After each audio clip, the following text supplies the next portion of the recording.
Sen meni dardim, seni deb 10 yilga qaridim. Samidalarni ayollar befarq bo'lish kerak emas. Ayollar turmush o'rtoqlarni sog'liq qarashga sababchi bo'ladi. Eng katta bo'tdagi hozir katta hissa qo'shgan ayollar. Ularga rahmat aytish kerak. Anchadan beri xurrak tortardi bu. 10 yilcha bo'lgan. 10 yildan beri. Xurrak tempi ham balandmi yoki? Juda baland. Где-то 2 haftalarda polni hammasi ketdi. Hozir xurrak почти yo'q. Почти emas, umuman yo'q. Umuman xurrak yo'q. Apnoe ham yo'q, ya'ni nafas to'xtab qolish ham yo'q.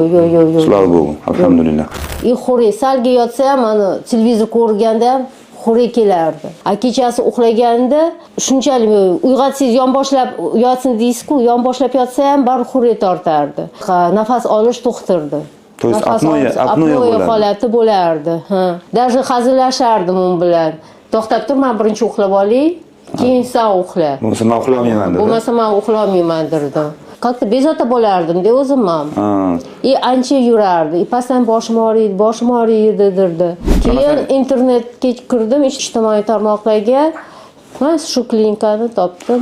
O'zlarini va ayollarning shikoyatiga qaraganda kuchli xurrak ochishi va nafas olish qiyinligi aynan xurrakka nafas to'xtashi bilan, ya'ni meditsina tilida apnoe bilan kuzatiladigan jarayon bo'lgan bo'ladi.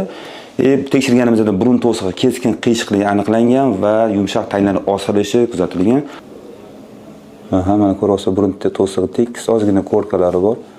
Chunki biz bilamiz, operatsiyadan keyin 1-1,5 oy davomida ko'rka saqlanib qolishi mumkin. Lekin mana ko'ryapsiz, idealni tekis chiqqan burun. Nafas olishda muammo yo'q, xudo xolisa. Ikkita maqsad uchun qilinadi. Birinchisi xurrak to'xtatish, ikkinchisi apnoeni to'xtatish. Xurrak o'zunchalik xavfli bo'lmasligi mumkin. Yosh bola ham xurrak o'tadi, kattalar ham xurrak o'tadi, charchaganda xurrak o'tishi mumkin. Fiziologik xurrak ham bor bizda, lekin patologik xurrak nafas to'xtashi bilan bo'ladigan nomi ham bo'ladi. Ayni ushbu bemorimizda o'sha operatsiya bajarildi va 2 haftadan keyin ham xurrak to'xtadi, ham patologik apnoe holati bartaraf qilindi. Где-то 2 haftalarda polni hammasi ketdi. Hozir xurrak почти yo'q. Почти emas, umuman yo'q. Umuman xurrak yo'q.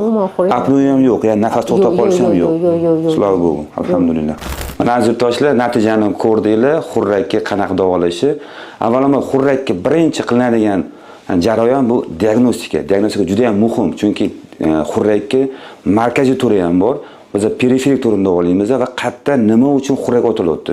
Uning uchun esa slip endoskopiya, ya'ni uxlatilib burundan tekshirishimiz kerak bo'ladi yumshoq endoskop bilan va ikkinchisi somnografiya tekshirib ko'rishimiz kerak bo'ladi. Uxlaganda qanchalik apnoe holatini bo'layotganini beradigan apparatning natijasi. O'shanga qarab biz aniq tashxis qo'yamiz va operatsiyadan keyin hozircha biz